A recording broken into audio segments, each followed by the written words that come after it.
So this video will serve as both a kind of recent book haul as well as a recent reads, as well as a little bit of a preview of what I'm currently reading and what I may read in the future.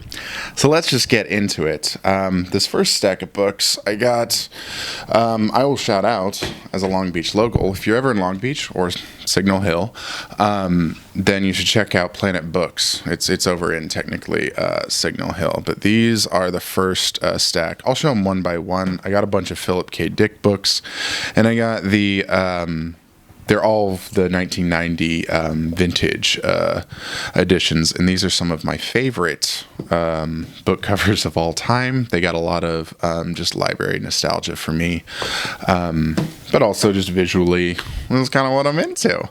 And so the first one that I read was Vulcan's Hammer. That's the only one of these that I've read so far. Here's the biography that I've been really excited to read. I may be more excited to read about the actual Philip K. Dick than some of or a lot of his books.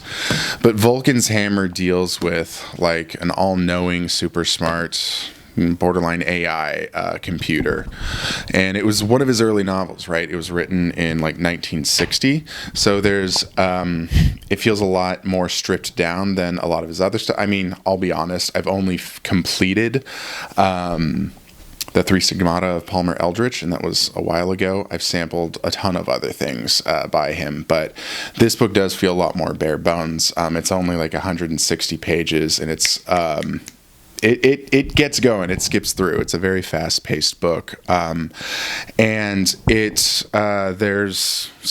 a super smart computer that kind of runs society called Vulcan 3, and it's the successor to previous iteration called Vulcan 2, and there's sort of a company government structure that takes care of it called Unity, and kind of opposite of Unity and Vulcan 3 is these sort of religious cultists that have popped up. And that was one of the reasons why I read this one first, was because I want to read more of Dick's like religious stuff. But this one I found to be like, it kind of mentioned that and hinted at, but it didn't really, I think, get into a lot more of the, I don't know, just syncretism of maybe technology in the future and dystopia and God, in the way that something like, I think, Divine Invasion will. But it was a pretty kind of easy read. Again, Planet Books in Signal Hill, technically. It's in Long Beach, if you're ever in the area. Also, I got, let's see if I can stand them up here. Really lovely leather-bound Franklin Library limited edition, I believe 1976. It's like 76 or 77. And the Odyssey is what I'm like currently reading right now. I'm where am I in it? 160. I'm at New Coasts and Poseidon's Son. And I don't know, I feel like that's book 9 or something. 160 pages in, if you're curious. Stand these up again. And, I mean, I'm reading the Odyssey. Why read the Odyssey first? Because I've read Ulysses, and I've never read the Odyssey. To be fair, I've read pretty much the whole Wikipedia or at least I read the iteration of the Wikipedia article of the Odyssey back when I read Ulysses. I'm sure it's kind of constantly changing, at least in little ways now. But I'm obviously really liking it so far. It does activate a lot of like kind of Ulysses and Joycean things in my brain. And, you know, you start like, you want to go back now to Ulysses. You want to go to other things that are related to the Odyssey, which, wow, what a great transition into this next book. Let me put these guys down here, which is called Graffiti Palace, and let's see if I can raise that up a little bit, by A.G. Lombardo. And this is a debut novel from 2018, so fairly recently. And it's basically, look at that cover, by the way. I do love this cover, too. Got a lot of nice covers in this book haul. And it is about the Watts riots. It's basically a retelling of the Odyssey through the 1965 Watts riots. I've only sampled this, but I do think I'll sample the first paragraph because I do think it's worth reading. The sky is burning. a vast plain of scintillation, but it is only sunset, another rehearsal for some future promised holocaust. The dying light silhouettes towers of iron and rust's glow. Great stacks, ziggurats of steel cubes, shipping containers wedged in balance on pier's edge above the crimson diamonding of the Pacific. Right? So, killer couple first lines. So I'm very interested in exploring that once I, kind of read the source material or the inspiration material. And that was a book that I got as part of a Secret Santa thing at my work. This was a book that I just got for regular Christmas, and is kind of a spiritual successor to, and kind of see it there, Concerning the Future of Souls by Joy Williams. This is a spiritual successor to her earlier book, which is very similar in kind of format and style, called 99 Stories of God. This is subtitled 99 Stories of Azrael. And Azrael is an angel who I believe is more in the Islamic and even a little bit in maybe the Jewish traditions. I think primarily he's more of a Islamic one, but I'm a stupid white guy. He's not in the Christian tradition, so I didn't grow up knowing about him. And Azrael is most similar to the Angel of Death. He's compared to this. There's like a metatextual type of thing, conversation going on in this book about it. But he's responsible for carrying the souls of people to, through the afterlife to their next incarnation or to their next destination. And so the book is structured where it's kind of a series of very pithy and short conversations between Satan or the devil and Azrael. And a lot of it is these pithy little conversations about so what is your use exactly? Are you really real? Are you really an angel? Kind of, devil-like conversations. And in between, you're getting, it's similar to 99 Stories of God, where you're getting these little oblique, I wouldn't say pointed, what's the opposite of pointed? Oblique, maybe. Vignettes of stories of just human moments in kind of everyday life. And you're sort of straining and looking for the subject of the soul in some of these stories. It's not always on the surface, and I don't think it's necessarily meant to. You're not always trying to get something literal out of it. But you can imagine these stories in between those conversations between Azrael and Satan to be the souls that Azrael is carrying himself. So I've liked both of the books. I think I gave this 4 stars on Goodreads. I've liked both of the Joy Williams books that I've read so far. I'll have to check more of her out. And we come to another Christmas book, and this was a book that I think just found kind of trawling through the the titles list on Dzonk Books. Dzonk Books is really solid independent press. I've read a couple things by him. I think most notably is my copy of The Origin of the Brunists by Robert Coover was a Dzonk book reprint. And so this is another debut novel. They do reprints and debut stuff. And I just got to read, this is called Habilis by Alyssa Quinn. And I just got to read, it's very hard to sum up if I'm not reading the back. So I'll just do that. Lucy, a young woman with an uncertain past, finds herself thrust into a mysterious anthropology museum that converts into a disco club each night. Moving through its labyrinthine galleries, she tries to construct an origin story for herself and for her species. But as the night progresses, her grip on language and identity slips away until the exhibit captions rupture the text, transporting us to East Africa, where the lives of 3 people, British anthropologist Mary Leakey, an Indian indentured laborer building the Uganda Railway, and a curator with too many secrets, interweave to reveal the darker side of the search for origins. And I've only gotten through, I've only sampled it, the first 15 pages or so, but it's you're literally going through a museum exhibit. So you'll get kind of exhibit text of an anthropological or a human species type of thing. And then you'll get a scene with Lucy going around through the discotheque and on and on and on. So very, I don't know. I can already tell I'm going to like it. I just need to I need to know I need to figure out what I'm prioritizing this year. That's always an ongoing struggle, ain't it? These next two books I got while I was in Dallas for Christmas at the Half Price Books, the big warehouse sized bookstore. They're off of Northwest Highway. And so first one, this is just another Simenon, an NYRB Simenon, the man who watched trains go by. And I've read Dirty Snow. I've done a video on Dirty Snow before, so you should go check that out. And I highly recommend that. That was one of my favorite books of a couple years ago. And this is about a guy who's, it's like his boss, he finds out his boss has like been cooking the books, or, his business goes bankrupt. And that's this like shattering thing. I think amidst his life, he's feeling a certain amount of, disillusion or ennui. And that's this thing that sort of breaks him. And so he flees his life. I think he's married and maybe has a family, and he's gonna run away from his life, and he's gonna end up committing a murder, is what the back of the book tells us.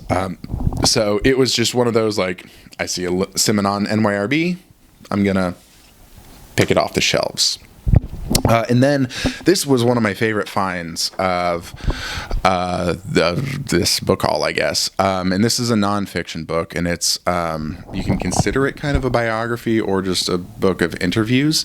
And also one of the best titled things that I've gotten. Seeing is Forgetting, the Name of the Thing One Sees. It's by, is it Weschler? Lawrence Weschler, and it's about Robert Irwin. And if you can kind of tell by Robert Irwin, he's actually Long Beach born, but Los Angeles based. He was a Los Angeles based visual artist.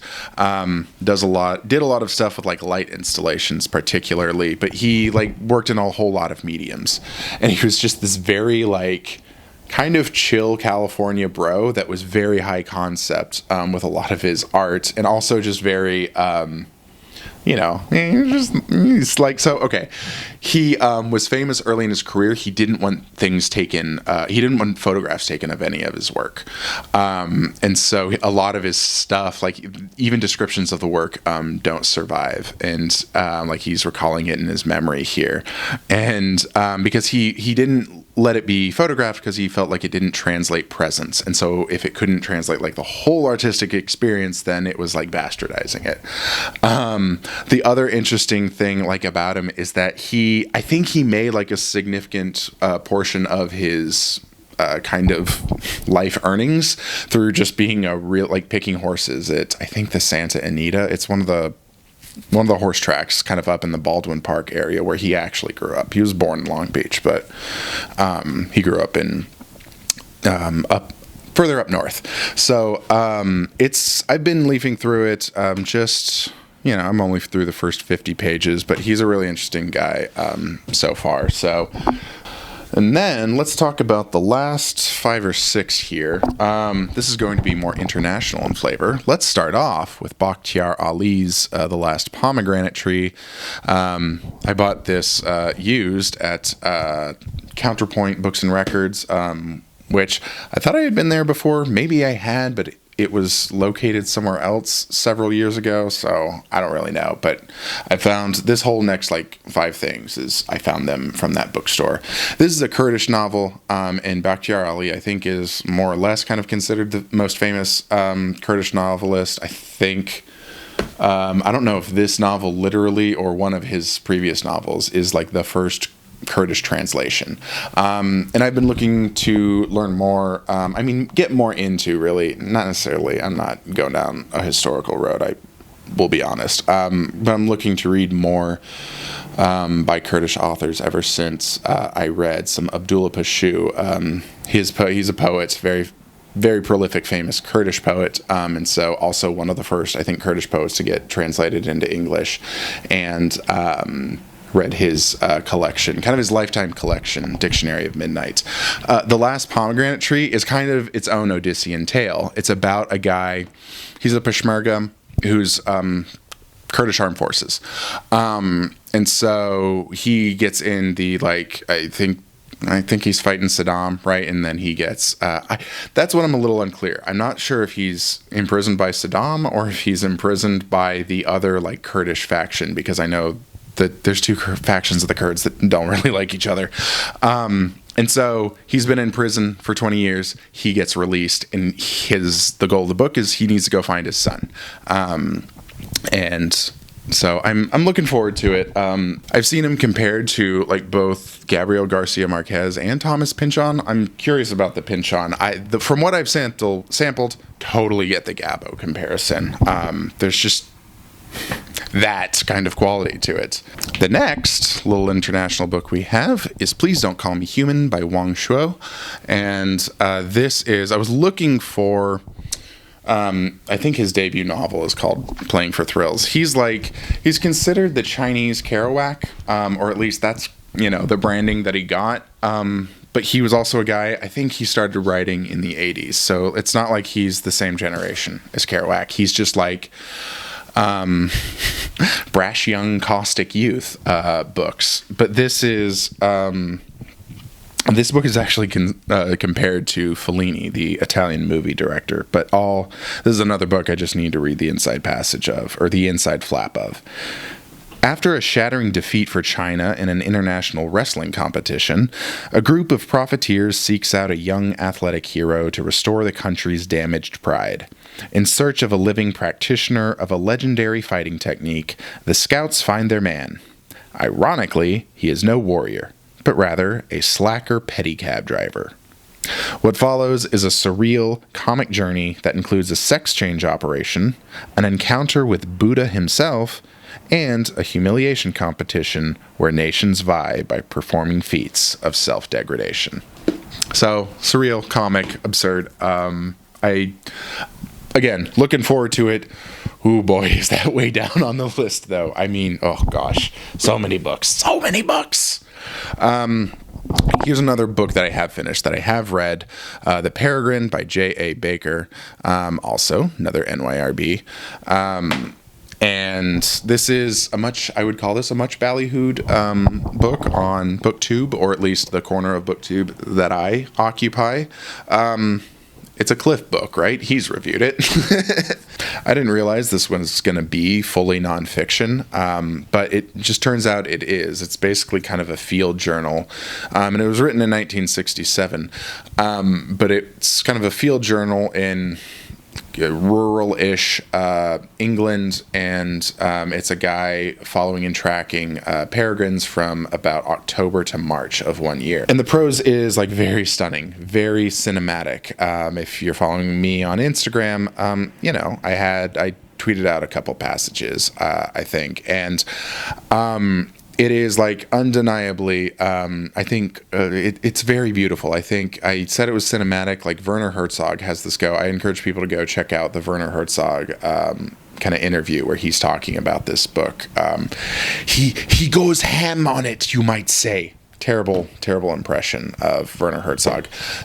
I liked it, but I only gave it 3 stars. I don't think like it's a book necessarily that I will personally be revisiting a lot, but all the respect in the world for it. And then these last 3 books are going to be all of a Palestinian flavor. And this first book is actually going to be my favorite read of the year so far. And this is called Touch by Adania. Is it Adania? Yeah, Adania Shibli. I do hope I'm pronouncing that right.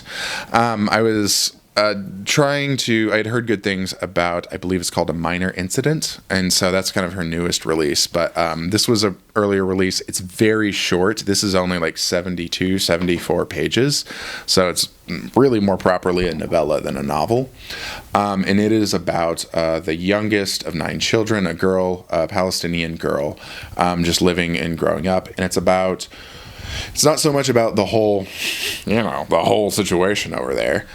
It is about the very kind of simple and small moments of her life, fighting with her siblings, learning to read, falling in love, and it's all sort of magnified both by what's not on the page. The writing style, I'll cite a book that I have not read, that I've only really sampled, but that I do own.